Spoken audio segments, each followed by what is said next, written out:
And I am live. Adam Post is live with Scott McCullough, an old friend, an old Comicsgate buddy who, were it not for Comicsgate, I would have never had a chance to meet you, Scott. And you're pretty damn cool people.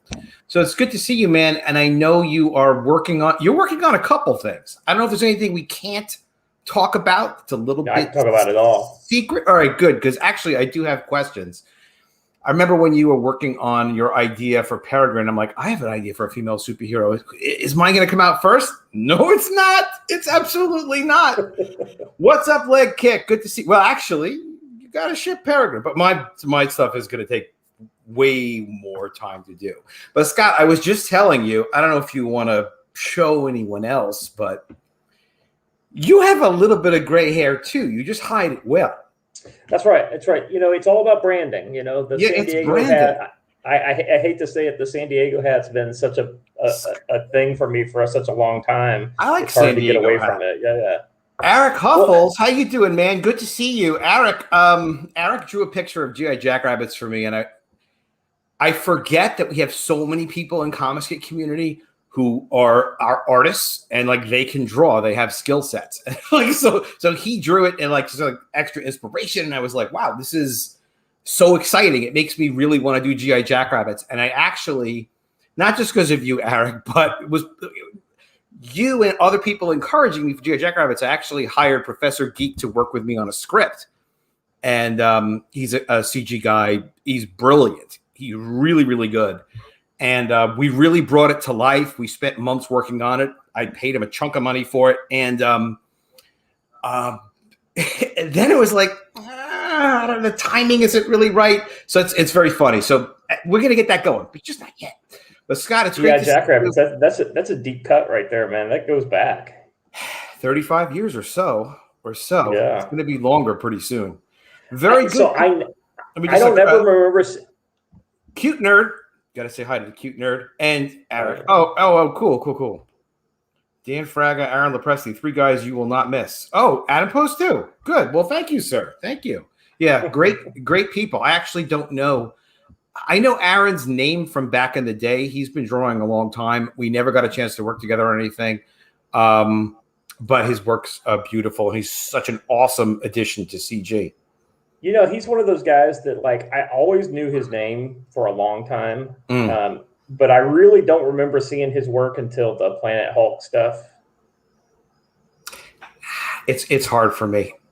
Once stuff starts going out of the 80s, I know less and less about what the hell's going on. Which artist is doing what? Although, you know, obviously the Image 90s guys, it's hard to miss. But then it was starting to get to be late 90s. I was like, Hey, Violet. Good to see you. Just a quick guy from Red Bank. Good to see you. Eric. There's Eric being cool. Sorry. Go ahead, Scott. No, I was going to say one of my deepest, my saddest confessions, and I actually made it on EVS's channel, was that until I came into Comicsgate, I had no idea who EVS was. Because I didn't follow any DC. Follow any DC stuff. Back in the day, I was aware of Cyberfrog when it was with Harris Comics, but I did not know. I didn't know Ethan, and we never worked together or anything. We know. Yeah. I'm sure we knew some of this. We did know some of the same people. His logo designer is a good friend of mine, and he's designed some logos, and we've worked together and stuff. He's a great guy, Mark Maz. He'll be in the game one of these days. He has some self-publishing that he's doing. But yeah, there's a lot of, look, in the space of like 20, 30 years, a lot of names come and go, especially in comics. It's very hard to make it in comics. It's not the kind of thing that like you just roll in there and everybody starts doing great, which is actually a pretty good testament to Ethan Van Sciver, because he was successful in comics in the normal kind of way of just working your ass off and, you know, getting on a big company book and doing his own character, and then doing this with crowdfunding and YouTube is incredibly unique. So it's awesome to see. Well, and he's offered opportunities to all of us too. I mean, to be honest, he really has. One of the great things about not just CG, but you know, the crowdfunding comics in general is that not only do you have to bring some kind of creative talent to the game, right? You know, whether it's writing or art or whatever, but in addition to that, you have to be able to do the other stuff, which is the kind of the whole business stuff. Yeah, right? the marketing piece, there's all kinds of things in order to be successful, and I think that's where it really kind of separates the men from the boys. Anybody can be a one-trick pony. It is, but the thing of it too is like, I think there's an overemphasis, like men from the boys, even just honestly, because, well, for talking about myself, it was funny because I started to get self-deprecating more and more. And then I think I self-deprecated myself like off of EVS's channel for a while because I'm not a writer, really. I'm not certainly not an artist. So well, you're unique within CG. I mean, you are a businessman. I'm a business guy. You're a creative, but you're not a traditional creative. Right? And a high concept. And the thing is too, like, I've seen, like, you've seen action. I don't know if you want to talk about the Door Kickers relates, and stuff like that. You've served, incredible. And of course, as everyone always says, but it's trite, but it's like, of course, thank you for that. Thank you for your service. But I've seen bad stuff happen making comics, like a lot of bad stuff. There are a lot of things that can go wrong. And it's almost like, especially when you think things are going right, you make certain assumptions. And then all of a sudden it's like, oops, things change. Like the world changes. When Marvel was bought out, that changed the industry. When Marvel then was like, oh, I'll just buy one major comic distributor. That caused the depression in the comic book industry because distribution collapsed. So all kinds of crazy things can happen. And when it happens to Comicsgate or any of these guys, if anybody wants my opinion, they're going to get it. And the people that don't want it, because I don't shut up, they're going to probably hear it anyway. Because I will do anything I can, to help us. But really, you can get hit by an asteroid in business, in publishing, in comics. YouTube is not here for our purposes. So we're almost cross purposes with YouTube. They do have their own live streaming shopping they're going to start doing. They've done it in a limited way. So I don't know what their rules are going to be in the future, but we have to be incredibly nimble and collaborate, and we'll do whatever we have to do. And I've learned so much from the guys. Cute Nerd says, I recognize EVS's work, but I'm horrible about remembering names of writers and artists unless they suck. And then I know, yeah. Well, that happens. That can happen. Oh, Michael Roth, thank you for the super chat. The Mermaids arrived on your birthday, the best gift you got. That is an incredibly great thing to say. Michael, I hope you enjoy reading it. Thank you so much for the super chat. And thank you so much for backing and supporting the Mermaids. I worked so hard on that book. I worked not just like recently, and I'm not complaining, and it was a privilege, but it used to be that like I would just kind of come up with an idea for something and everyone else would just do everything and then no problemo. This turned out to be like brutal. So I'm going to be incredibly careful. I'm working on something new. I'm going to be very careful about the next thing that I do. And I am going to write it, and I'm going to get a little help to make sure it's good. You know, one of the things that you could do, as a writer, that may be a better match for you, especially if you haven't done a whole lot of writing lately, is why don't you try it Marvel style? Yeah, thanks for mentioning it. It's gonna be like that. It's gonna be like a scene. It's gonna be like the artist contributes a hell of a lot, in the storytelling. But yeah, it's a good suggestion. Yeah, so two things on that, right? In order to do that, you got to have an artist that can tell a story. Now, a lot of artists are great storytellers, but some they're not just automatically great storytellers. Especially because they've been working in the modern, dark horror script format for so long. Remember that, the old school, like when everybody referred to full script as the dark horse script because everybody went off of their. But they've been working like that for so long. I like the full script and the layouts. But they're used to the writer saying, "Hey, there's 5 panels on this page. Here's what happens on here, and here's the dialogue that's going to be in these, so that they can plan their panel and whatnot." If you turn it over to somebody Marvel style, you're basically just giving them a page, and and you're saying like the action. right? The action and the drama beats, right? You're hitting the drama beats. And artists have great suggestions on story. And then, if it evolves more and the artist deserves a story credit, they get the story credit. Well, but that's they should. Though. If you're going to be successful doing that, though, you got to find an artist that's right for that, and then you probably need to pay him a little more too. It's a squeaky chair. I'll try to stay still, Eric. Sorry. Or maybe are you squeaky? Chair? No, it's probably me. I don't think it's mine. Eric, you're making us paranoid. Damn you, Eric Huffles. Never mind. But as you were saying, that's why you get the right writer artist combination and you can kind of put together something amazing. But one of the things is that I'm looking for now is I'm going to have kind of it's going to be a sexy female assassin. So there'll be a little bit more to the story than that, thankfully. But after like 6 months of working on it, that's what I've got. No, it's a little bit more. But you got to see in the work that the artist has done it before. Whatever it is you want someone to do, you want to see existing credentials that they can do storytelling. That Black Widow, the way she was was it Iron Man 1 when she was introduced? I think it was, right? Mm-hmm. So she was sexy. Yeah.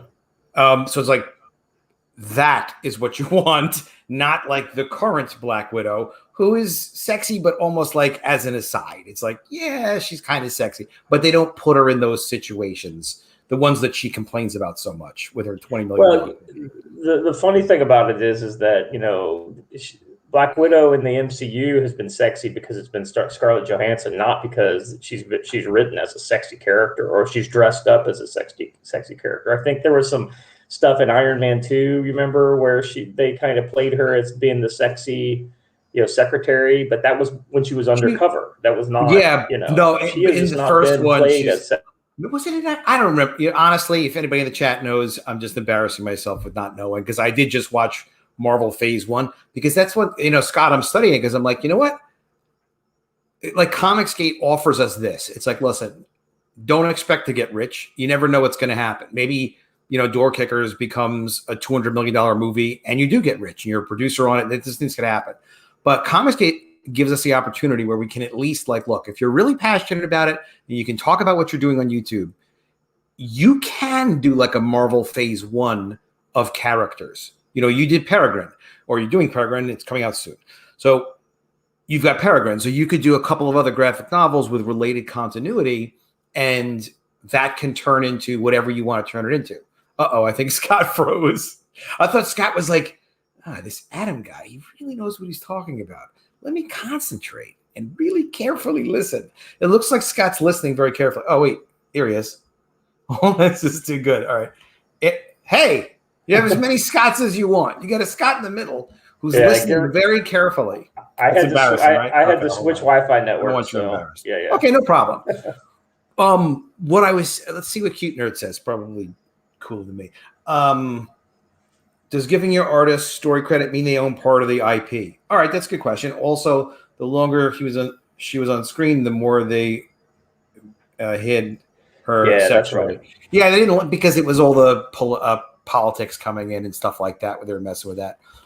What up, SDA? Good to see you, SDA. Hey, man. Transformer guy.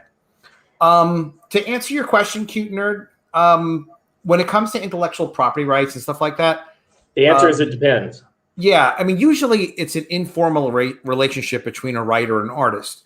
Now, I'm old, sort of, 51. I published 1,000 comics, and I've worked with, I don't know, many people over the years. So sometimes it could be something that's shared, and that would be spelled out in writing. It doesn't even. Ideally, you have a contract that explains the relationship clearly.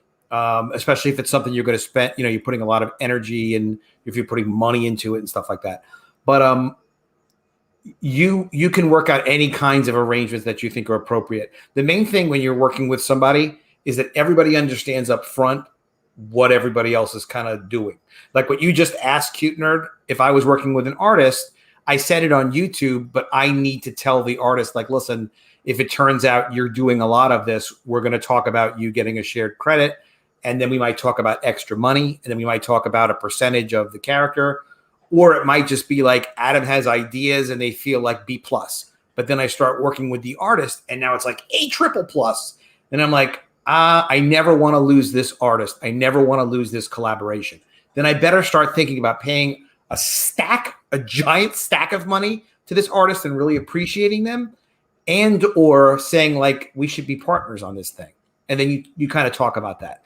But the truth of it is you go into, I'm very reluctant with the partnership thing. When I was business partners, when I published comics in the early 1990s, it worked out a little, but it also tremendously did not work out to my satisfaction, as time went on, and it cost me an absolute fortune. So that said, you got to think about up front, like, what's it worth to you? Because it can't just be like, hey, we're hanging out one day. You know what? Let's make comics together. Like, if you do it that informally, it's not going to serve everybody's interest. And honestly, there may be someone who's like, well, I absolutely want to be business partners and own part of IP, and I think this person's brilliant and I want to commit my life to it. Or they might be like, well, all right, listen, if you give me a fee, I'm interested in just getting some cash, but I really want to put my love and my energy into something I own 100%. Let's say if it's a writer to an artist. Artists can write and draw their own stuff. So you have to see what the levels of commitment are and stuff. So it's the safest thing to do is you figure out what is a fair rate and make it work for hire, and you own it if you're going to be committed to it for like 10 years, 20, like a marriage. If someone's just like there to hit it and quit it, why are you, cast not your pearls before swine? So you have to kind of understand like what the relationships are. And Scott, I want to hear your 2 cents on this. Let me just quickly say hi to the gorgeous Rancid Potato. Always good to see you. Shadowhawk, great to see you, my man. Shadowhawking it hard. And everybody that's telling me, oh, I got my mermaids and stuff like that, you don't even know how happy you're making me. So if you want to make me even happier, you can tell me, but if you didn't, you don't have to say that. Ball sack. That's Punch Berserker. Crazy Punch Berserker. Good to see you, Bears. I hope you're doing good. I got to get Wenger back on. I miss Wenger.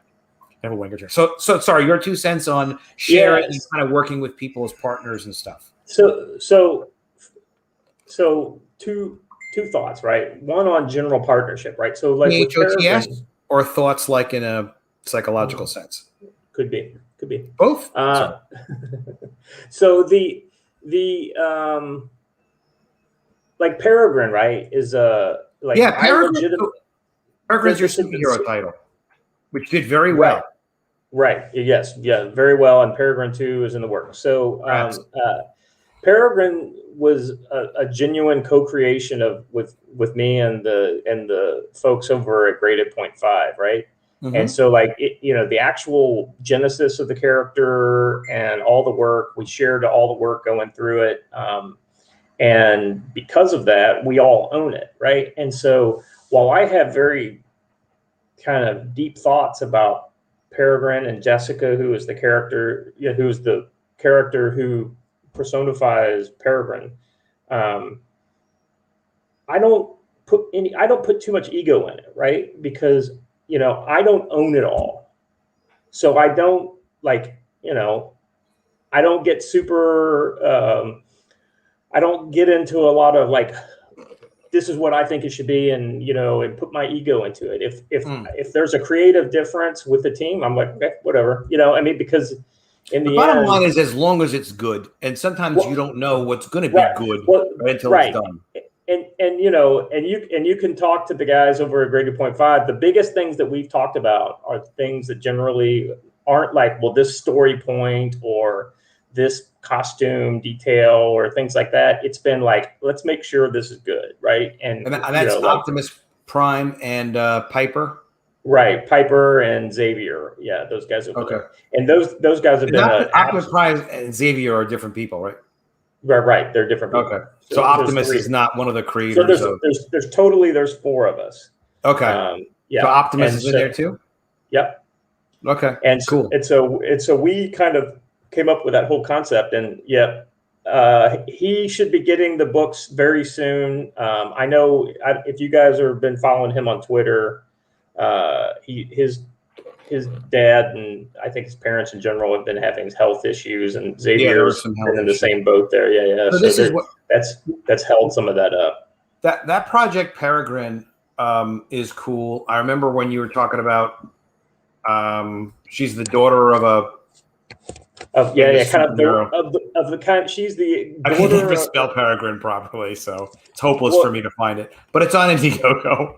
Yeah, she's like the daughter of Superman, right? And he dies, and so then like, what is this? You know, she. Not Optimus Prime. Chief Justice. Thank you, Eric. Eric, I just embarrassed myself with that. Hey, Oliver, good to see you. Too many Optimuses around here.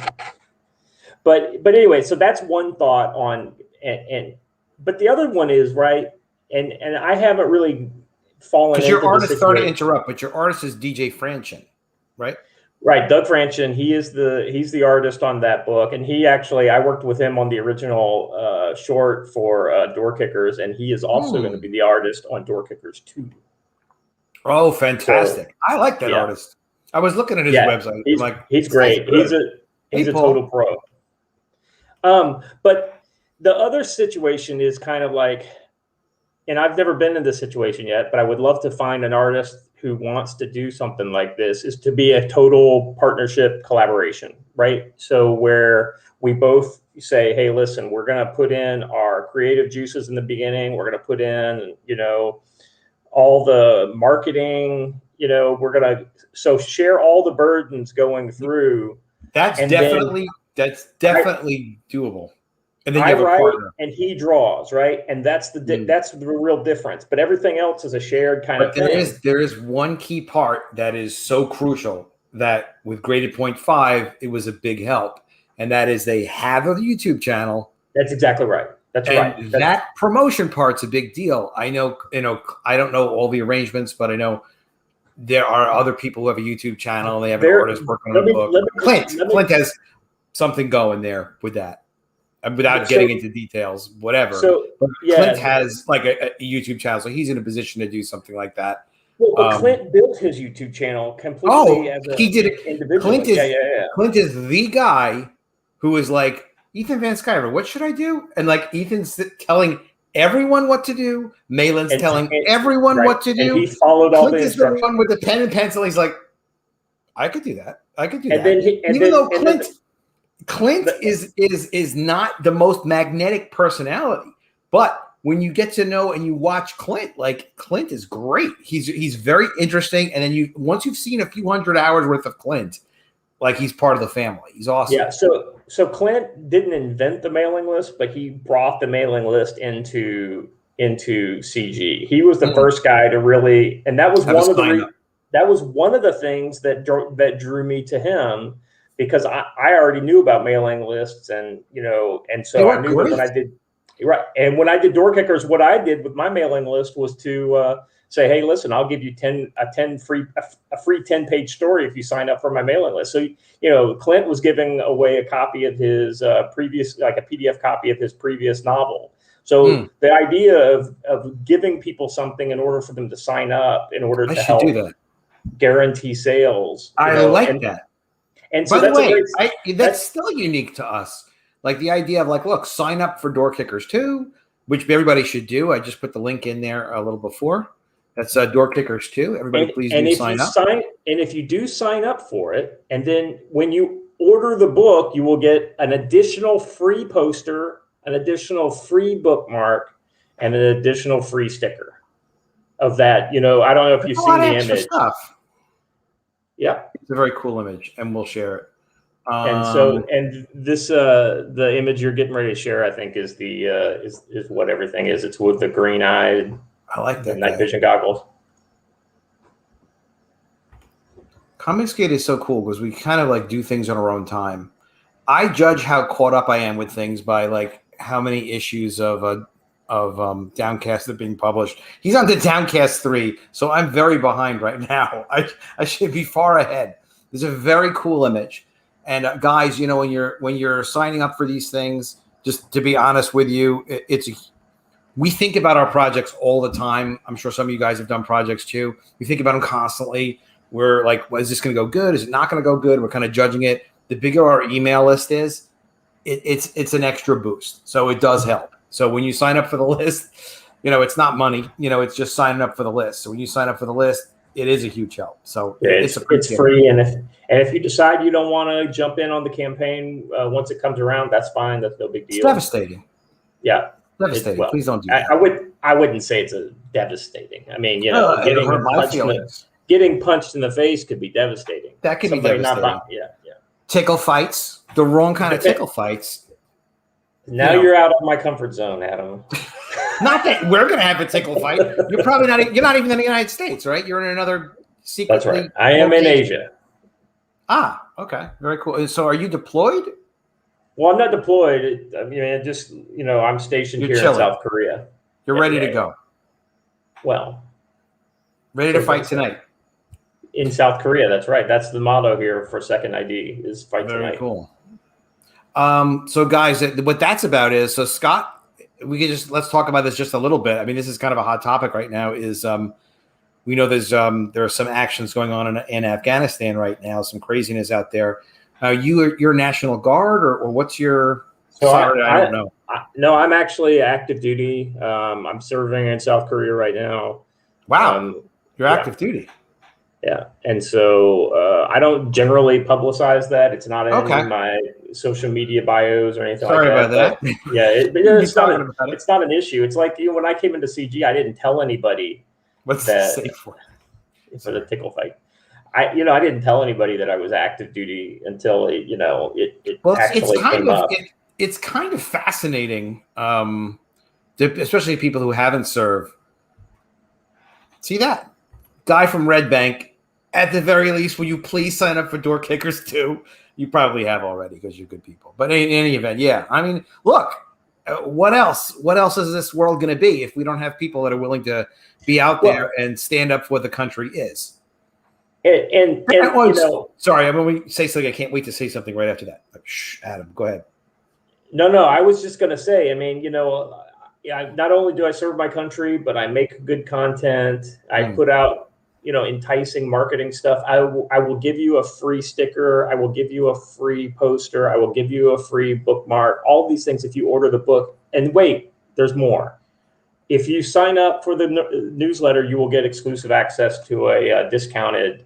I'm actually thinking about doing 2 discounted perks. One that's very basic, like a book and some freebies and some goodies, and then the second is going to be like the everything bundle at a 15% discount. So you save a little money if you sign up. If you have like your biggest tier and it's got some extra juicy thing in it, and it's like $100, $125 or something, substantial like that, it seems like that can help. Generate revenue. So maybe like a lower level if people can't afford it, and then a higher level if they can support that level or something. So let me tell you real quick what's going to be available in the campaign, because Door Kickers 2. So the original campaign had 1 book with 3 covers, and so this time around we're going to have 2 new books. One, Door Kickers 2, Bad Medicine, and a Stillin, which is one of my characters. A one-shot for him that kind of gets into his origin a little bit, and I'll be doing that as an ash can. If we, so a lot of the quality improvements to the one-shot ash can will actually be built in as, what do we call them? I forgot off the top of my head. If you get the perk, with perks or no the extra incentive. Stretch goal? Stretch goals. There we go. I'm sorry. Stretch goal. I forgot the word, but yeah. So that'll be like, for instance, right now it's just pencils and letters, right? And so if we can get, to a certain point, we'll add inks. If we can get to a certain point, we'll add. What colors. About this? Sorry to interrupt, but it's going to make you think. An all new Peregrine trading card. I don't know. I don't know. How dare you? A Peregrine trading card, you say? That I don't know. Peregrine is just cool. I know that gets complicated, but yeah, you're crossing IPs, right? I'm crossing. I'm an IP crosser. You're not the first person to call me an IP crosser. I am an IP crosser. I cross the streams baby. That's how I got like this. I used to have like curly, long, dark hair. Streams cross. Your walk-in closet is full of ambiguous dresses. That and a black cauldron with a human skull. But that's supposed to be a secret. But it was cool, actually. I was listening to the news just a couple of days ago, and they were talking about, like, you know, let's get in there and do what we got to do and get people out of Afghanistan. They're like, we got to get the door kickers in there. I'm like, oh, door kickers. I'm like, I know a door. That's like, because I've never heard the expression before until your comic. And those are the guys that go and solve the problems, right? Or what do door kickers do? What does door kickers mean? So, I mean, it's literally guys who go in and kick doors. And so, I mean, the term came around from like the SWAT community back in the 90s is the first time I heard it. And then one of the terms that has come around, you know, since the war on terror is pipe hitters. And, you know, that's another kind of term for guys. I heard them talking about pipe hitters. Steve Bannon's talking about pipe hitters all week. Right. Yeah, he actually dropped that term on Timcast the other day, which I thought was kind of interesting. Okay. Because that's the first time that I've heard that outside of kind of. He knows a lot of independent contractors. He's had like Eric Prince on every day. Eric Prince is flying people out of Afghanistan for like, he's charging whatever, $6,500 a seat, like on a plane with travel, like to get out. Yeah. New York Times people or whatever he's doing. I'm like, I can imagine. You want $6,500 to get me out of Afghanistan? Yeah. You got it. You picked the number. The New York Times hates a guy like Eric Prince until Eric Prince is the one who's willing to fly him out of Kabul at the last minute. So Steve Bannon has a show called War Room Guys, RealAmericasVoice.com if you want to check it out. They have great guests on there. They really do. And they're like very into I don't know, just patriotic stuff, like pro-America stuff, the old Trump days. They focus a lot on geosecurity and global, global finance, kind of international. Yeah. Okay, I'm glad you watch it too. Yeah. It's a hell of an interesting show, and there's also a nice dynamic between the guys, and it's kind of giving me an idea, Scott, that I'm thinking like, you know what, I should stream like Bannon does, like stream for a show for as long as I could go in the morning, and then come back, later. So like you get to see somebody twice a day. If you see somebody twice a day, like before work and after work, that's a part of the family. I could be a part of Eric Huffle's and Cute Nerd's family. Cute Nerd, I want to answer your question just real quick. I'm curious about when you tell what you tell about your story. What I mean is, how do you decide how much of the plot to tell people to get them interested? Now, I'm going to give you my take, and Scott's going to give you the Scott take. Here's the Adam take. There's a thing called a log line. And if you type in log lines for movies, log line Star Wars, log line Scarface, log line any movie you want, Avengers, you'll see there's about 2 or 3 sentences. They tell you part of the plot, a part of what who the protagonist is, what they're trying to do, who's going to stop them from doing it, and why should I care about this kind of thing. And there are websites that'll help you write log lines. So that before you write a story, for sure, you ought to know the damn log line, because that's like the framework and the concept that you can pitch. That said, when I came out with the Mermaids, I really didn't have it boiled down. I just kept saying it was like Game of Thrones with mermaids, which it really is. But that still doesn't tell you what the story is. So really the right discipline is know what a log line is, talk about what a log line is. You're not giving away anything other than, hey, here's a movie. This is what it was about. If it was me and Scott, it'd be like, hey, what's the log line for the script? Adam and Scott have a freewheeling conversation about life, the military, Door Kickers 2, making comics, and working with creators. So just kind of, that's not a great log line, but just you get the idea. That, but punchier and cooler. What's your take, Scott? Yeah, so I'm going to go the other way with this. And I'll use Door Kickers too as an example, Contrarian. Right? Yes. Well, anytime I can bring it back to me as well. I like it. So I kind of figure out what is the core of the spoiler, right? There's something that could be a spoiler in every good story, right? And you figure that out, and you build a wall around that, and that becomes like, listen, I'm not telling anybody about this until they get the book. right? You mean like if they find out that I'm a ghost? Whatever for instance, the M. That would be a spoiler. All these these spoilers, on the M. Night Shyamalan movies and things like that. You put a wall around that and you protect it. And then almost everything else, and it's all based on time hacks, right? So the further out you are, the less information you get. But the closer you get to the book, the more information you get, right? So for instance, let me give you an example. The last Door Kickers is a great example. I gave away for free the first 22 pages of the first Door Kicker book. And I didn't give it away like I just posted it on the campaign page or something like that.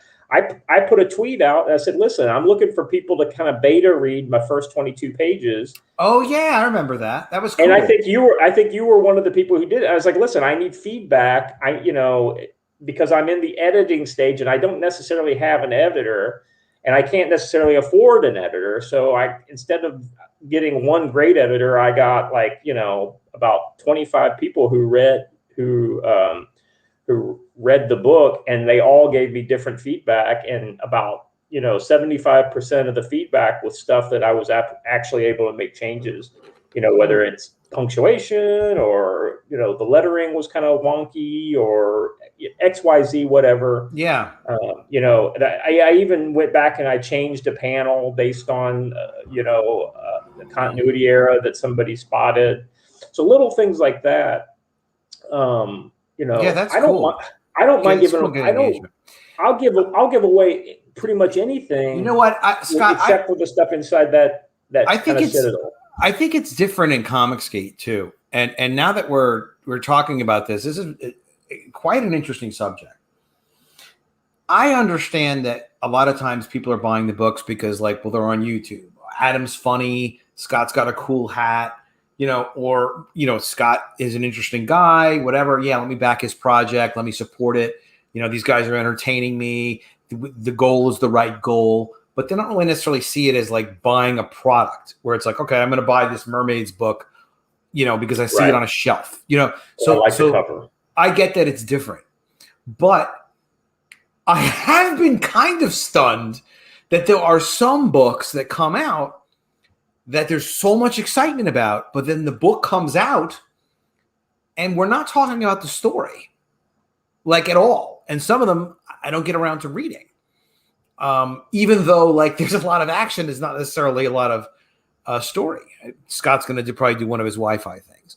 So what my observation is, I'm just a little bit surprised that I think it's great Scott sharing pages and getting feedback, because really we've got to make whatever it takes. We've got to make comics where people really where you will care about the story, where you feel yeah, with great power comes great responsibility. You will remember that character. And it's not with Spider-Man. It's not oh, well, you did that one story. Now all of a sudden Spider-Man was great and it was going to be remembered forever. It was because there was so much Spider-Man, but still the biggest comic book character, you guys tell me in the chat what you think about, or agree or disagree, but the biggest comic book character that you could become really invested in or relate to, or you could say thematically affected your life, it's got to be Spider-Man. With great power comes great responsibility. If you go back and you read that origin again, and I've been studying writing for the last 7-8 months or so, because I wanted to start writing myself, and I don't want it to be lousy, and I just want it to be good. You get to a certain point where you just want it to be good. The key on that Spider-Man thing you just mentioned, so in contrast, you have Superman, which is almost as iconic, if not more iconic. And his tagline is "Truth, Justice, and the American Way," right? That's a great tagline. But the Spider-Man, and that's one of the things that I think that made, Stan Lee and the creators of that time really stand out at Marvel, was that was a moral, right? With great great power. With great power comes great responsibility. And so they brought in that kind of classical didacticism into the storytelling. And that was the thing. That's the thing too. So it's such an important lesson. Teenagers need to learn. Yeah, you're young. yeah, you're pretty much invulnerable. Yeah, like you don't have responsibilities, but you have to have some responsibility when you use your power, where you use your ability to now have freedom. Like remember when you first got a car? Car is freedom. A car isn't fucking transportation. Excuse the language, my God. But it's true. Like a car is like when you're a teenager, you get a car or access to a car, even occasionally. You want to drive because like that you can go where you want to go and do what you want to do. That's freedom. You know, that's an incredible feeling. It's like immortality. It's the closest thing to it. Trevor Nielsen says, Postman, let's drink from the skulls of our enemies together. Yes, Trevor, that's a guarantee, brother. That is a guarantee. I know I've missed a couple comments people made, but yeah, Scott, yeah, well, I was starting to like research tragedy and Socrates and Plato and all that. Like, and Spider-Man is the perfect tragedy story, like by classical definition of what a tragedy is, right? Where because he didn't use his gifted power for the benefit of his community, he needed to suffer a loss. His harmerta or amerta, whatever, however they pronounce that, where basically it's a loss due to a mistake or an oversight, but still related to you being a little bit like irresponsible or whatever. And then he learns the lesson. Like now if Spider-Man could have gone two ways, not gay stuff, not talking about that. So Spider-Man could have gone and been, angry and become a villain at the death of his uncle. Or he could have been like, no, I got to be more responsible now and honor the neighborhood and respect the local community. Well, this is exactly why, like, and with that comes the price, right? And so this is the reason why Darth Vader or any other kind of evil character, they can be redeemed, but they can't live. If they are that evil, they can be redeemed, but in a good story, they can't.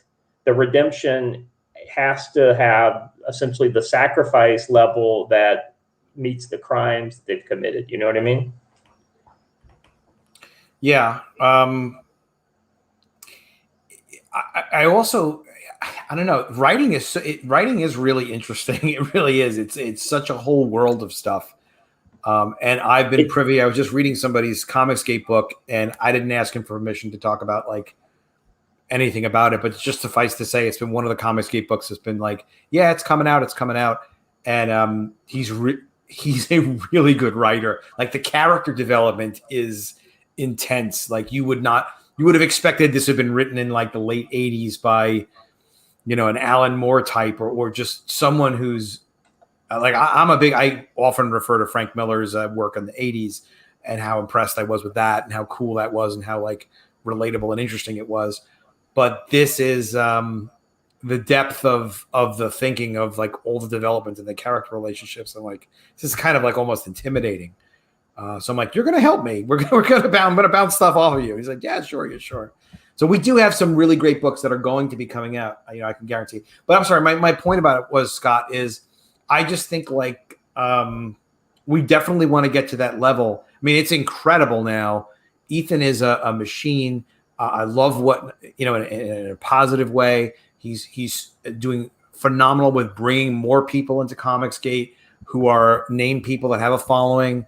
Ethan can, if it's the right project, he can make a book, $100,000 book, which is fantastic because now professionals can work. They don't have to be under DC's thumb or Marvel's thumb and be like desperate for the next freelance check. Like creators can establish their own intellectual properties. You're not going to get rich with $100,000. Nobody gets rich on $100,000. And it's in a lot of places, it's a struggle to even make an income and survive on $100,000. But it's phenomenal to be able to do that, especially off of one project.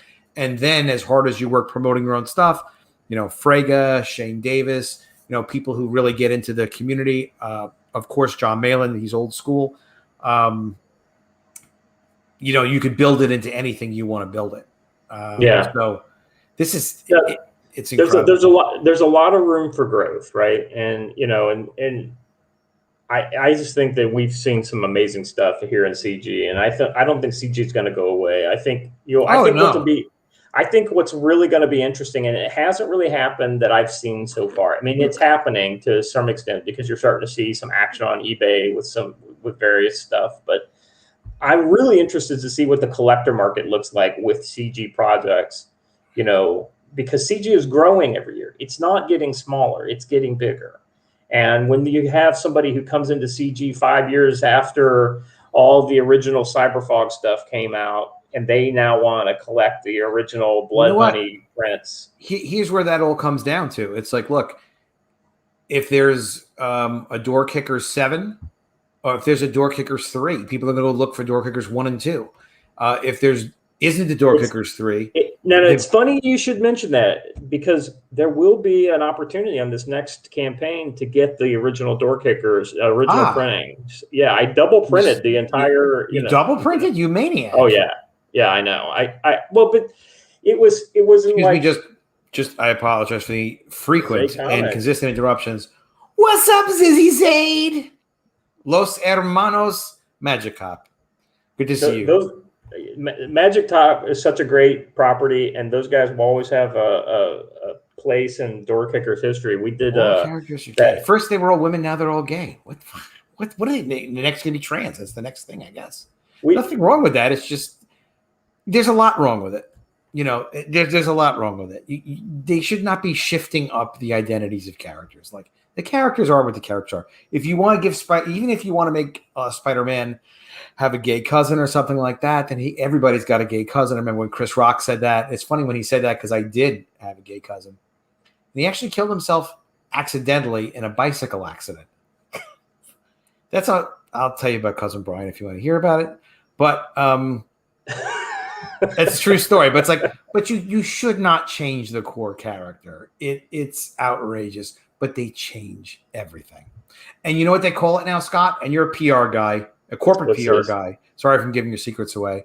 But they call it future proofing. I meant to do a video about this. Oh, yeah. DC made a big mention of how they're future proofing their intellectual property. So what is future proof? Future proof, very simple, is you decide that whatever your brand is, it's like Doritos. It doesn't. So if salsa's hot, it's going to be salsa Doritos. You know, if artichokes are hot for some wacky ass reason, it's going to be artichokes Doritos. It doesn't matter. It's just a brand. It's not even the character represents a brand that's completely flexible. It doesn't need to be a human being. It doesn't need to have continuity. It doesn't need to have history. That's outrageous. I mean, that's really is outrageous. But if stories are supposed to mean anything to us, changing it, even in a small way, even updating it to the present, is violating it. It's going and taking Mark Twain, you know, and taking his work, Huckleberry Finn, and taking out, well, this is offensive, so I don't want to have this character named this. I'll just change that. It's like, no, it was a moment in time. It meant something in context. You bastards. Well, you know, like Ethan said in this video, that, you know, comics have always been, you know, we've always been anti-women, you know. We've always been sexist. We've been sexy. No, sexist. You know, smacking girls on the butt and, you know, smacking wives around, and, you know, there's a long heritage of the treatment of women in comics, and we shouldn't give up that heritage, right? You know, or do we want to continue it? Critical Blast says future proofing for DC means there will be Superman for which they no longer have to pay the sequel and true stuff. Yeah, Ethan pointed that out clearly, and Ethan's inside DC stuff is really, really, you know, rare and excellent, because obviously people that work with the company, you hear a lot of stuff when you work with the company, and then you hear stuff on the outside that you kind of know is bullshit, and stuff that you know is true, and then there's more to it. Like, and he has no, you know, responsibility or allegiance to them to keep their secrets. So he can kind of tell you, like, hey, guess what? You know, here's the real deal with this. He was talking about royalties and numbers. I was like, this is fascinating. Like, it was a year ago, he was talking about certain things that I was like, this is cool. So interesting. So, you know, but what I was going to say about the campaign, though, is that, so not only do we have the 2 books that are new will be offered in this campaign, but then you'll have an opportunity to get on board with the previous book, the Ted Lehman cover from the original awesome. Yeah, he did an awesome job. Yeah, his cover on that was great, and so I'm going to be fulfilling that. So on Door Kickers 2, a lot of people now, new people have come into CG. You may not have gotten the original Door Kickers. Scott has an amazing colorist on that. I borrowed his colorist when she was available, never to interrupt him. And Farrah's an amazing person. She's stellar. Yeah. She's a super talent with a very professional and good attitude, and she's done well. And she's also coloring for Eric Weathers, I believe, still. I got so upset. She started getting so much business that I had. You got to watch that shit. You got to see. She raised her rates on me. Oh, did she? She raised her rates on me. I was like, oh man. That may have been. I probably told her to. No, I didn't tell her to. But I wouldn't. I wouldn't tell her to do that. But she's a hardworking girl, and she's got. She's got a kid there. What it came down to was that Scott, I'm sorry. This is a question for you, Scott. What's that? Letkig is asking you, one day the character wakes up and decides he's gay. He thought they were born that way. What's your answer to that? I think that's not true. You don't think they're born that way? No, Ben Carson had an interesting point. I don't think that a character can one day wake up and decide they're gay. Ben Carson had an interesting point about that. And all respect in the world for people that make their choices. But Ben Carson brought up, he's like, well, what happens to guys that are straight that then go into prison and come out gay? I'm like, all right, stop being so smart, Mrs. Smarty Pants. Yeah, you're right about that. I mean, how do you account for that? Violet says, I'll tell you, because I've talked to a guy who's in prison about it, and he told me his thoughts on it. So I'm going to defer to his opinion. Violet says, I wonder if that's why Henry Cavill never got his sequel, Critical Bass. Okay, that was Critical Bass related.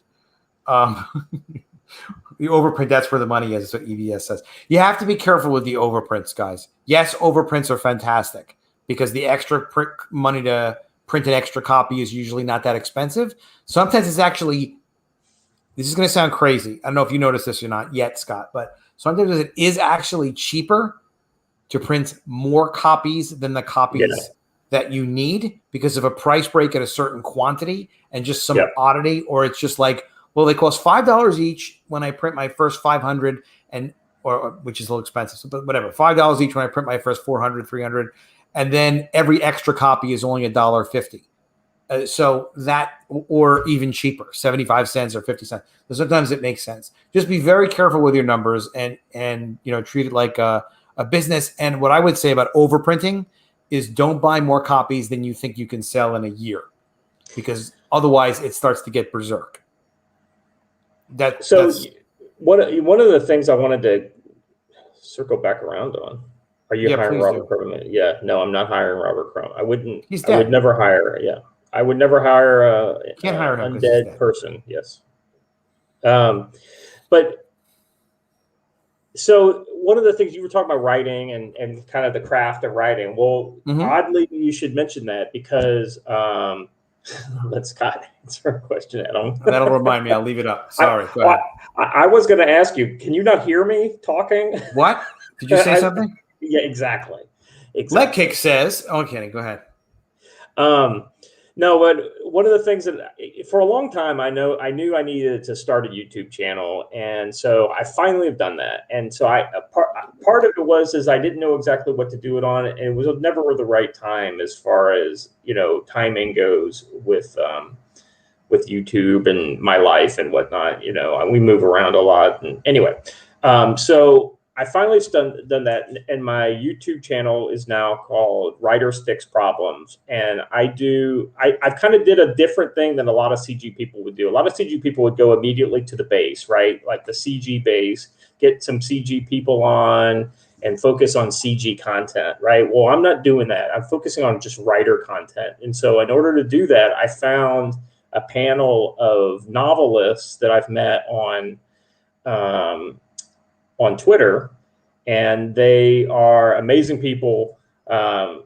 And so we have really kind of started talking writing without talking comics per se. Like I'm talking my comics thing, we're talking more general topics on Writers Fix Problems.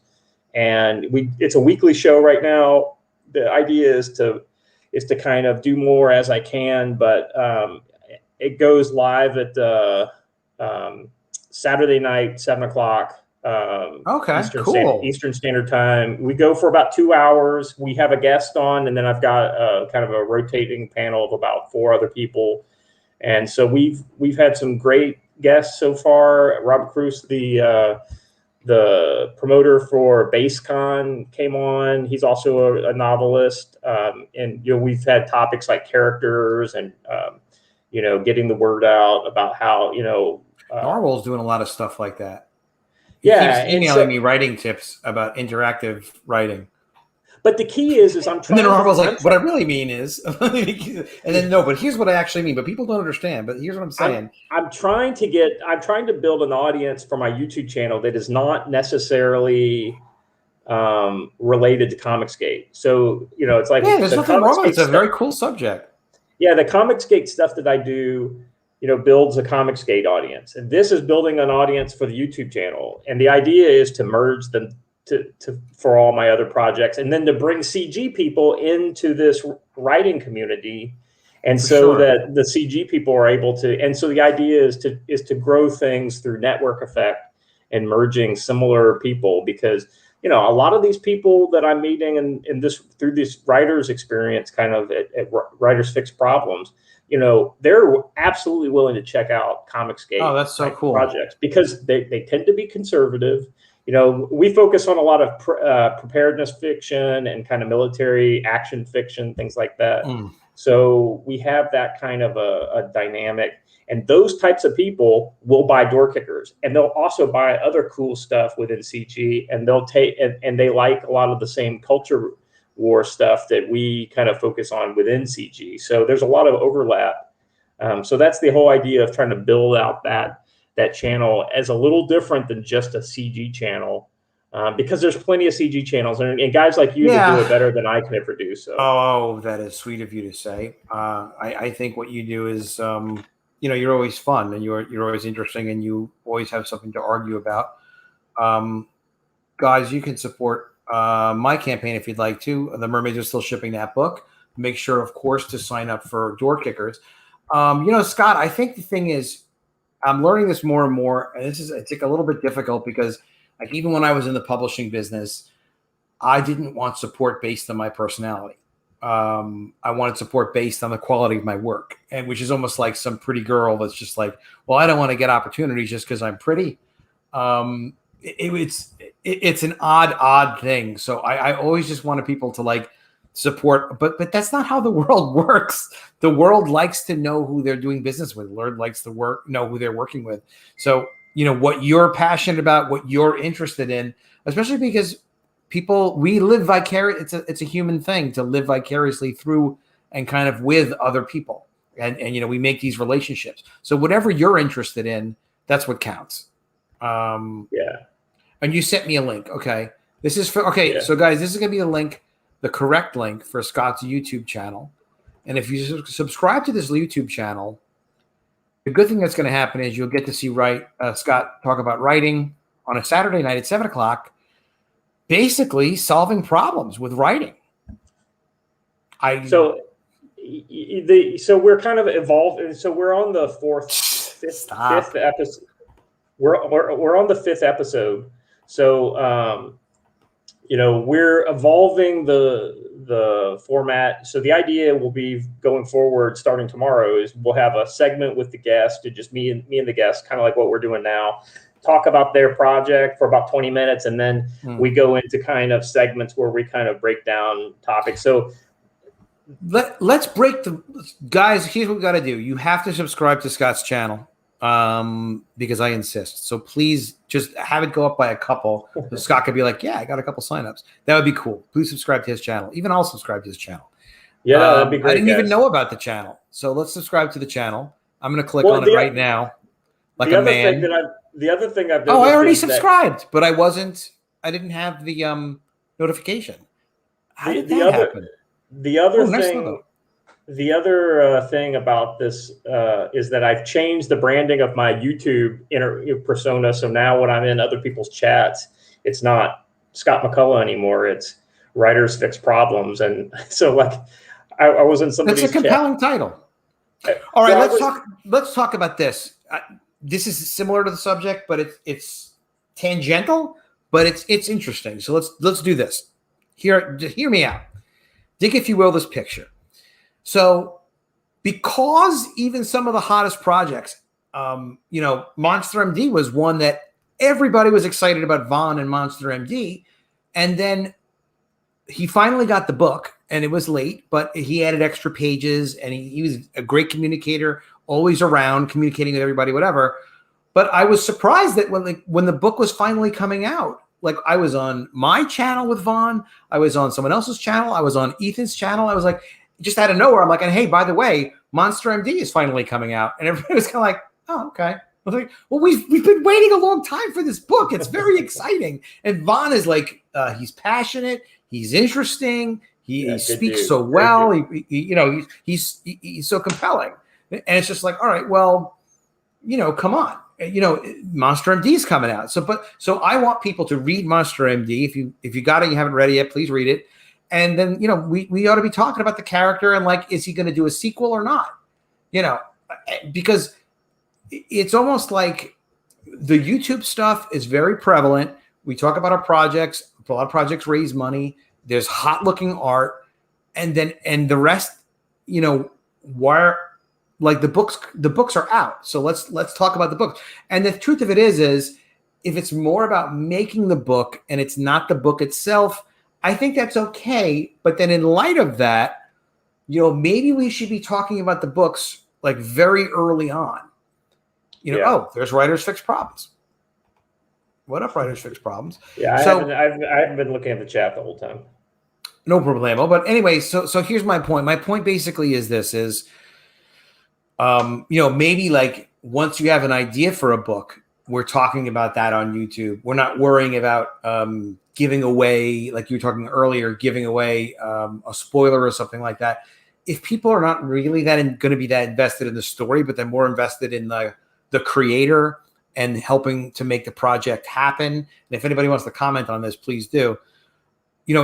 Should we be talking about these things earlier on? Should we share stuff? So what if it's a spoiler, but at least you're involved in the process? Isn't that, cool and interesting to see that develop, more than in the creative process, like early on and in the works of it, rather than us being worried, like, well, it's a product and we don't want you to, get spoiled by the end of the movie because that Luke Skywalker is, going to blow up the Death Star. It's like, would we be better off knowing, or even talking about like, look, we're going to go on a rescue mission in this movie in the middle of it. And that's when, his mentor is going to die. Does that really ruin the comic if you know what the story is going to be? Right. I mean, that's the premise. What do you think, Scott? I'll be honest with you. I have stopped worrying about things getting spoiled. I usually, when it says like spoilers below, I always read the spoilers because I don't care. Right. I mean, I'm a writer. 9 times out of 10, I can see the spoiler coming a mile away anyway, because, I'm just used to these types of tricks and stories and things like that. Nothing new under the sun. So if somebody's done what you're doing before, and you probably are influenced by that, to some extent. And so the process is interesting. I just think the process is interesting. So, I mean, I think sometimes the process is more interesting than the actual product. Well, that's why I'm saying, like, I only use Vaughn as an example because I used to get teased. Carl O'Rowe would tease me. He's like, Adam, you love Vaughn. And I'm like, no, it's not that I love Vaughn. I think his presentation is excellent. The concept is very cool. He's obviously really passionate about it. He's making a 100-page plus book. Yeah, great artist. And he was working on it for a few years. And he was just working on it. It was like, great promoter, a great guest whenever he's on a YouTube channel. So Monster MD is a great example of one of the projects where, like, the story is great and the art is great, but the packaging is so good, and that kind of extra book that he gave is so good. The layouts are design so good. is gorgeous, yeah. And, it's almost, it's definitely better than the sum of its parts. Do you know what I mean? Because of all the other things that kind of come along with it. It's, just thinking back to my first DOORKICKERS book. I mean, I wanted the book to feel good in your hands. I'll be honest with you. I couldn't get, I love Ian Waranto to death. He works over there at Alterna on the, crap, I forgot the name of the title that he draws over there. But he has a lot of good people. Yeah, he and I have known each other for a long time, and that was one of the reasons why I approached him to be the artist. But looking back on the process, if I could have had a different artist, I probably would have, because he is more of a cartoony guy versus like a detail type dude who gets into weapons and things like that. Yeah, you do. Like we were saying before, like you want to see what you want in someone's work already. You don't want them crossing a new bridge. Not that they can't do it.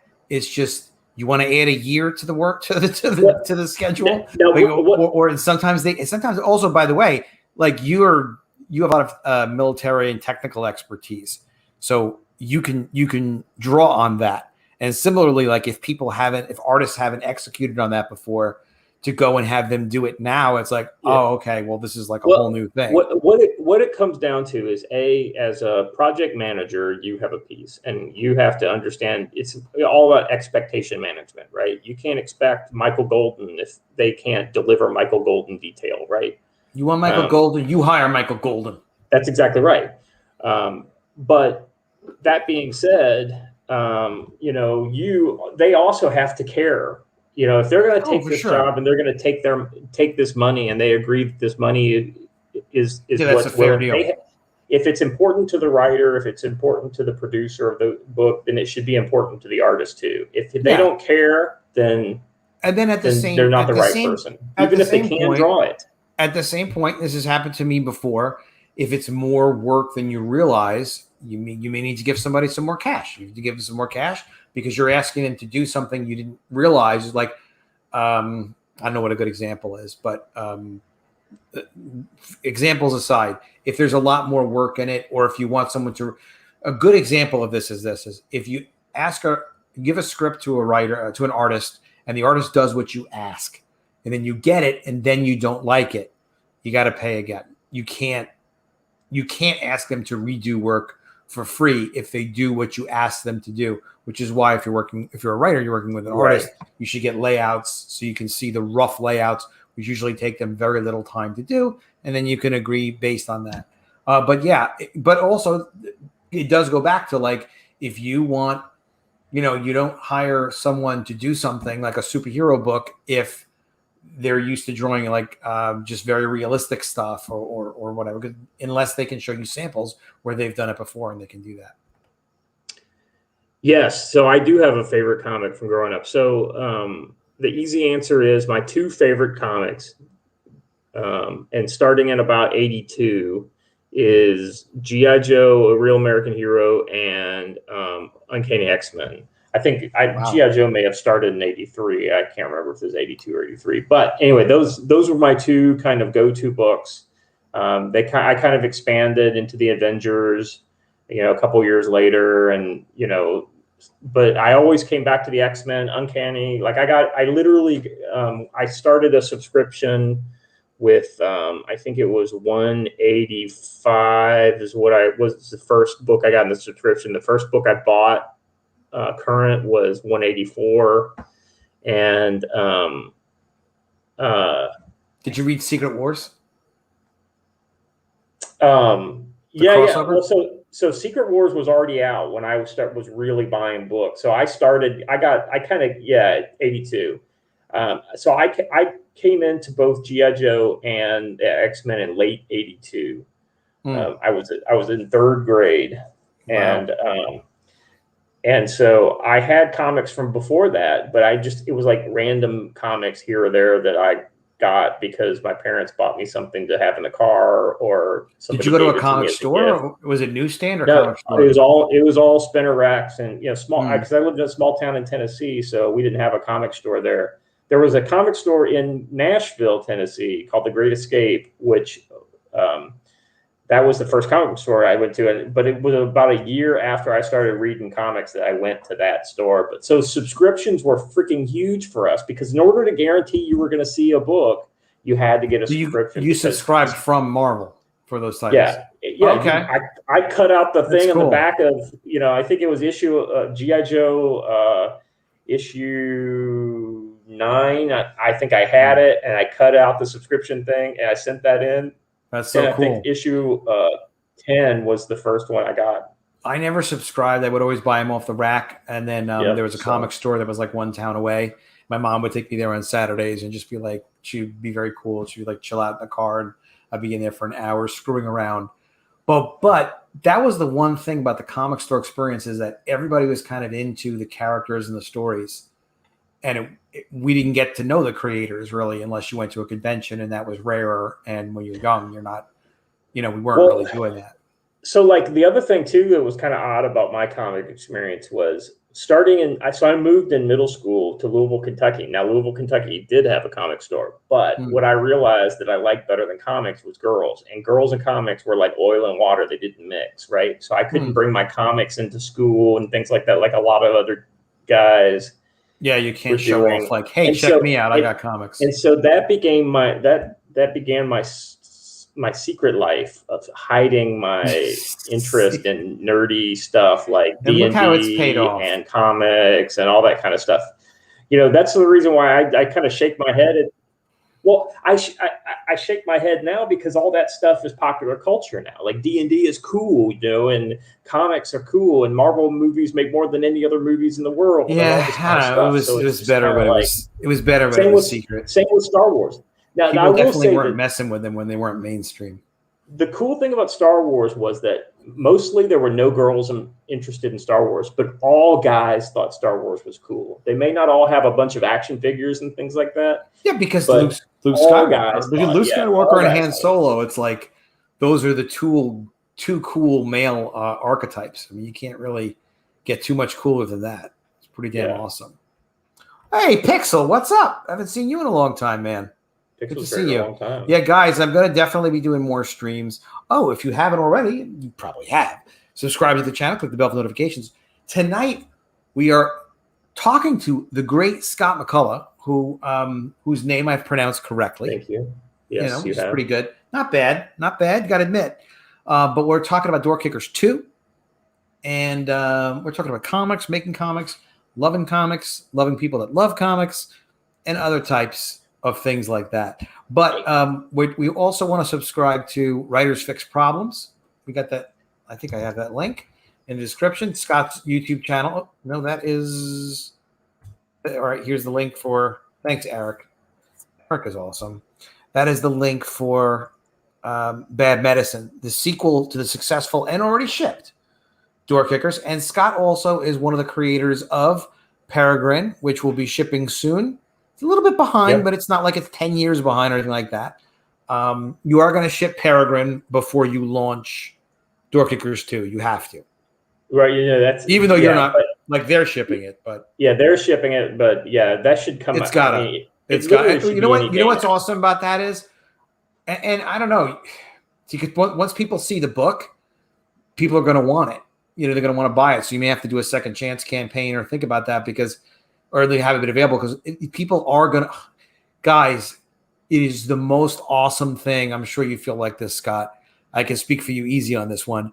Yeah. To be on Twitter and have people like take a picture of your book and be like, hey, I got my Mermaids comic. It's like, yeah, I know what it looks like, but it looks so cool when it's at your house and you send a picture of it to us. We're like, oh, thank you so much. This is like so amazing. I don't even know what it is. It's just such a part. Do you love that part of the process or what? Yeah. To this day, when people post their pictures of their Comicsgate book collections and they've got 40 books laid out in a grid on the floor or whatever, I always search through and almost invariably I almost always find a Door Kickers book in there. And sometimes I even find two. 2 of them, and I always retweet those when I see that. And, because it's such an honor to be included. Yeah, there was a couple of books that Mermaids was up with. I think Starlight Cats and a couple other cool books. And it's just such an amazing feeling to be included with those other books, but even just like on its own, and then you see like your book and like a couple of the cover variants, whatever it is just so awesome to see those on Twitter. So guys, we really, I know I can speak for everybody who makes these things to just say like, we love seeing that. It is a great feeling. It's exhilarating. Sometimes you don't see one for a couple days and then you see another one and it's like, oh, cool. And then you're all psyched again and like more active on Twitter and like spending all this extra time on stuff.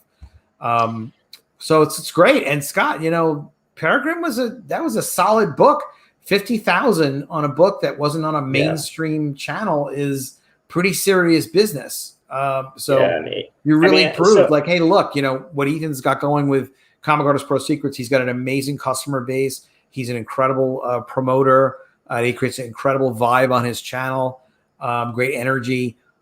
And I know he mentioned Peregrine a couple times here and there, but you guys sold it really on your own. And that was, great credit to you guys. Well, yeah. So, with I was able to kind of talk my way onto his channel for Door Kickers, and he was very gracious and had me on about like halfway through the campaign.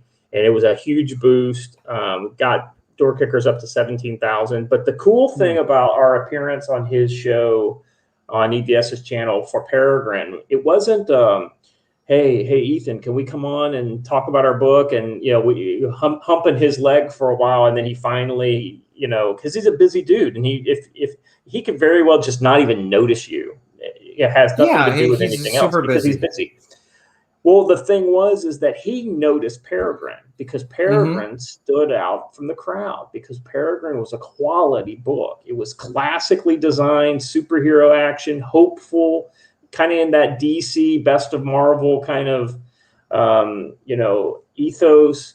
And, the art was solid. Doug is a pro artist. He's also watching out on numbers, and you guys did numbers, and you got around. Yeah. So we, because of our success on Graded 0.5, the message was getting out, and so he came across it. So he looked at it, and he looked at the pages that we had up on and he was like floored by it. And I really felt like he wasn't invested in us when he gave the compliments. He was invested in the work, and so that was a really great. And the thing too is part of why Comicsgate is a good place that we can all find our place in, whatever it is Ethan does, I'm sure, look at anything that says #Comicsgate on Twitter. He's going to see it, so he's going to look. It doesn't mean he's going to look and pull it out if it's not something unique. I think Scott, Ethan pulled out my College of the Dead book probably at the same time as Door Kickers, and we were probably in a shared group room on Twitter together. We have the second, whatever the heck it was, and it was like, oh yeah, there was a couple of those group rooms come and go, but it's sort of like and then he gave me props because College of the Dead 2 was the most improved sequel book. Just in terms of whatever gross from I think the first one was $5,000, the second one was $25,000. The most improved margins or something like that. Yeah, the biggest, margins, the widest margins, and the most improved money because we did like 5 times the amount on the second one, even though it wasn't big numbers. Because the thing is too is like you're doing it with a sequel. It's like you deliver the first one. If people don't like what they get, there's no reason to do a sequel. I mean, really, or if they get it and it's like, well, whatever. It's like, all right, well, if it's lukewarm response, doesn't mean do a sequel. But if it is successful and you're passionate about the character, passionate about the series, and the series does well, of course, people should be doing a sequel and thinking about doing a sequel and not just jumping around all over the place. What writers have you studied for your writing style? Adam posed to Scott McCullough. All right, that's me asking Scott a question. Yeah, that's a great question. I mean, I've thought a lot more about writing, right? And so, if I were writing if I were writing something different, I would study something different. But because I'm writing comics, I'm studying writers that are kind of less in the comic area, but more in the subject matter area. So, for instance, you're in charge. I'll be right back. Yeah, I studied a lot of H.P. Lovecraft and Robert E. Howard because ultimately when we are making pulp fiction, right? I mean, that's what the kind of stuff that we're doing. It's pulp style, and so it's not literature. So I'm not trying to make a literary product. I did read comics in related to. There's a lot of great writers out there that I'm not going to give props to now because unfortunately they have terrible takes on the world. But the classics are Frank Miller, Chris Claremont. They always knew how to. Larry Hama was a great influence on me from all the G.I. Joe stuff. I mean, I kind of see Door-Kickers as a modern take on what a G.I. Joe type project could be. But I'll be honest with you. I did look a lot of screenwriters and how they pace stories and screenplays and television shows. I really like the idea. I think of Door-Kickers as I don't think Door-Kickers could be a movie. I think if I thought of it in my head, it's more like an HBO style or a Netflix style TV show where it's an ongoing story, but there's arcs, right? And each book has to tell a standalone story, but it builds in the next one, and it builds in the next one, and it builds the world out into something greater than the whole of the individual stories. So that's how that's the writing thing that I really kind of come back to. But I'll be honest with you, I'm thinking a lot more about writing these days, especially with the podcast. I basically, if I'm going to hang with these writers on the panel, I've got to know my stuff. And, I've studied short story writing back in the 90s in college. And that was another thing that was really my kind of my go-to. Yeah, got Mermaids. I feel bad. Since Adam's not here, I will admit I didn't get in on Mermaids, but I haven't bought a lot of books in the last year because I just haven't had a lot of free money to do that with. Yeah, Peregrine is going to be great. I have not seen the physical book, but the graded guys have print copies that have come in, the proofs, right? That's what they call them. So they got print proofs. They got like 10 of them, and they made a couple changes to the print file based on that. And I think that was one of the things that held up the book. But yeah, Peregrine is going to be awesome, guys. I've shared around the PDF kind of proof copy around, and it's pretty amazing. I probably need to send you a copy of that, Adam, just so you can kind of. Oh yeah, for sure. Be prepared. Did you get did you buy it in on Peregrine? I don't know. I find out usually after. I find out I screwed something up. Whatever it is, something is screwed up. Yeah, so I have. If I didn't, then can I get it in demand if I didn't get it? No, you'll have to wait to the next campaign. I have to admit. I told your chat this, Adam, and since you're back now, I don't want to talk behind your back. Is that I was jumping around? I didn't get Mermaids. I feel bad about that. I haven't. You don't have to get Mermaids. I haven't backed much in the last year just because I haven't had a lot of money. So well, that does happen, and of course, I'm a billionaire. But at the same point, I also don't have a lot of money. But you know what? I will make sure you see. Hold on, see if you see this, Scott. I don't know if you've seen this. Did you know that because of Billy Tucci and Dan Fraga basically being like, well, come on, it's 6 panels, but you could change the layout. You're like, well, actually you can't change the layout. It's not trivial to take a 6 panel per page book and all of a sudden change all the panel layouts. But Chris Renkowitz, Renkabot, is a friend of mine from when I had the Personality Comics comic book studio in the early 90s. He worked with me in that studio. And Chris was like, no, we could do this because Chris is now an animator, an incredible artist or whatever. So we changed all the layouts to the Mermaids. So now it's full bleed. So there's how are the margins? There ain't no margins. There are no margins in this book whatsoever. No margins. Isn't it funny how memes affect our work? Oh, they shouldn't at all. And that's like, because people first were after me for the 6-panel per page layouts of College of the Dead. And I was like, well, what's the problem? They're like, well, it's big margins. Now, no one cared about the margins until I was the only one in Comicsgate who had a 500. And again, it's not a matter of bragging. It is what it was. It's not a big campaign. College of the Dead 1 only did $5,300, and then College of the Dead 2 did $25,000, and then another 10 in demand or whatever. It's still not a gigantic campaign. Long since shipped and delivered as promised. But I colored College of the Dead 2 because College of the Dead 1 was black and white, and I kind of felt like I was the only guy who didn't have a color book. So I was like, well, let me dress it up, and also if I'm going to be on Ethan's channel, as he gave me the opportunity to be on there relatively often, then I felt like I should have a book that did at least $25,000. So I was like, I got to color it. I got to, add extra variant. I put a lot of extra energy into it, and it worked out great. But then some haters came after me. Have you thought? And I was like, what do you care? What? Why would anyone care? But they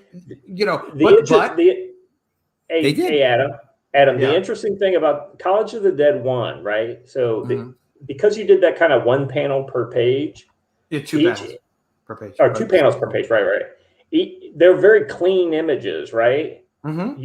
You could literally hire a graphic artist to go back in and lay out College of the Dead book 1 as a standard comic book. That I would tell you something that I would. The only reason why I am thinking about this, I wouldn't do it just because hold on a second, real quick. The reason why is that in order for it to all be in one volume, I hear what you're saying, but I'm going the other direction. I'm going back to for College of Dead 3. By the time we do that, and I don't have it scheduled yet, but I have it fully scripted, and it's an excellent script. It is a very, very well-written book. I'm like, this is a very cool book. And the lead character is just very cool. And she's actually going to be the iconic character, like going on to College of the Dead 4. Like, she'd be the main protagonist we focus on. So Stefan did a fantastic job on it. And I was like, a lot of the story idea was mine. And he's like, oh, yeah, that would be good. And then because he's you guys who've done a lot of professional writing, Stefan's professional writing, Stefan Petruka, for like 40, 50 years, some ridiculous amount of time. So he's got those tools to like bing, bang, boom. And it's just freaking great. But in any event, RGE was asking me this. Raging Golden Eagle was like, well, you're going to make College of the Dead a black and white version, right? College of the Dead 2. And I had thought about it. And I'm like, you know what? It was born as a black and white project. It really should just be a 2 panel per page, like manga sized black and white ongoing project, because people would be, not everybody in the world, but plenty of people would just be like, oh, okay, it's an ongoing black and white zombie series. Ever heard of one of those before? Walking Dead. I mean, it's relatively common. It fits the aesthetic for what that is. It's not a superhero book, and it could be something different, but it's like, well, if the storytelling is straightforward and it's well done and they make nice volumes, then why not do, one on top of the other? Letkick says, thanks for answering. Don't you want to thank me for letting him talk for once? Hey, Legkick, real quick. One of you asked me about Marv Wolfman. I'll be honest with you. I think Marv, the only thing. Don't get me started on Shooter. I don't know that I've ever read much that Marv Wolfman wrote. And if I did read it, I'm not aware that, because I read it. Did you read Crisis on Infinite Earths? No. He's a DC guy. Yeah, I didn't read much DC either, to be honest. Right. Yeah, I've never read so much DC. Like, we actually did a parody of Green Lantern called Green Lanterns with reference to her boobies. And I never even read Green Lantern. And I didn't do that parody. I don't think I even read that comic. But Hammer did the cover. The funny thing is the first, the X-Men Teen Titans was like the first DC comic I went and bought as a comic book collector. And it wasn't even a DC comic. It was the kind of, Yeah, sure. X-Men Teen Titans. I had that one. Yeah, that was cool. Yeah, the DC stuff was probably good. It probably, like everything, it was like pockets of stuff that was good. The thing of it is like when you grow up in the 90s, like Scott grew up in the 80s, I grew up in the 80s. So it's sort of like the comics that were produced there were very well done. I mean, yeah. Way to say, like, there was a real strong editorial structure, and like what Jim Shooter was doing for Marvel was something that he carried over from what he learned from the best of DC and Stan Lee at Marvel, and like it was extremely serious. The editorial was taken extremely seriously, and he wanted to get good creators. He wanted to keep creators, and he started the first incentive program for, it wasn't royalties, but it was equivalent to royalties for sales on comics and health insurance plans for creators at Marvel. And he started Epic Comics, which is their creator-owned imprint, so people could own their own properties. And he went to bat for like creators being treated well. That said, he also believed in work for hire, and he was against Jack Kirby with giving back original artwork or something like that. So, plenty of people had their issues with the guy, but he did. It's funny to start talking about Jim Shooter. He was a big influence on me because of Marvel Comics in the 1980s. So that's me talking about him. Yeah, no, Jim Shooter was. I mean, even as a kid, I knew who Jim Shooter was. I mean, he loomed pretty large over the DC, the Marvel books back in the, in the mid '80s. I mean, yeah, like he loomed. He was a figure. He was an editorial figure. Imagine like at Marvel, like who would be an editorial figure now? Like, of what? I mean, think about it. He basically wrote a blog every month and put it in every copy of a Marvel comic on the bulletin page. The bullpen bulletin. And so you got, he invented crossovers with Secret Wars.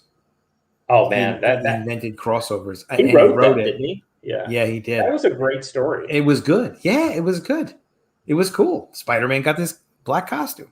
It was good stuff. All right, guys, I have to let Scott do other stuff. I mean, it's Saturday where he is right now. Paul says, by the way, Adam, are you still working on that project?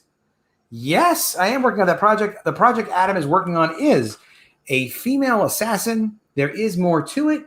But before I get into describing a lot of it, I haven't really decided what's the best way to talk about this new project. There is a name for the character, which is a very cool name. And there's more to the story, but it's not really, it's at the point now where I can get an artist started on a cover and some nice sequential art pages, and we can really put it together so I could do a sign up. But I'm looking at a couple different artists, and I've hit some people up, and we're going to see. It's got to be, this is going to be my 6-figure campaign. That's my goal, is make this the big one. And it doesn't have to be a 6-figure campaign. To me, it has to be good. It has to be something, because I've done all kinds of comics, and a lot of them not good, and some of them really, really, really good. And my standard is very, very high in terms of quality for story, art, for everything. But also because this is, we always spend so much time promoting our projects, it doesn't make any sense to not have something that when you see it, that it's got to be visually striking. It's just got to be great. So I'm working on that now. But once I have that, then it should just be a couple of weeks until we have enough art that I can start showing art and show the title. We'll get a really cool logo done, a promo video, and then promo. It's not G.I. Jackrabbits. It is not G.I. Jackrabbits. G.I. Jackrabbits is written, and I have to start looking for the artist for that. But I want to get this. I really want to focus on this single project first. A female assassinating zombie mermaids. That could happen. All right, guys. Super duper important. Let us come together now and say amen and appreciate Scott. Scott, great talking with you. We want to sign up for Door Kickers 2. Sign up for Scott's YouTube channel. Writing, solving problems. You can find me at Twitter right here. And if you add an H right here on the end, then you'll find me on Instagram. And when you find him on Instagram, follow him on Instagram. Have a great night, guys. Also, that is the Mermaids. You can get the Mermaids if you haven't got the Mermaids yet. Thanks again for everybody who sends pictures of them. Subscribe to the channel, click the bell for notifications, and do not forget, Scott will be on tomorrow night on his new channel. Make sure you have subscribed to Writing Fixing Problems, right? Meet a panel of writers you've never met before. Yep. Take them out and have a good time with them. Cute Nerd says, you're making a La Femme Nikita type character, blonde or brunette. Well, it is there's a about 20%, 25% La Femme Nikita. But I wasn't going to just do only La Femme Nikita. It takes it up a couple of levels, and it's definitely unique. But it is a female assassin, and she does have issues with the people that she works with. And let me just tell you, if you've ever been you know this, Scott, like I do too. Scott and I could tell you, when you get hired to do contract killings, there are always issues with our employer. Always an issue. Who they think they are, just because they hire us to kill people. Who do they think they are? We show them who they are. That's the story. All right, guys, have an amazing night. We will see you again soon. Thanks again for the support of Door Kickers 2, Scott McCullough, and his new YouTube channel, Writing Fixing Problems. Thank you, Adam. Good night, guys.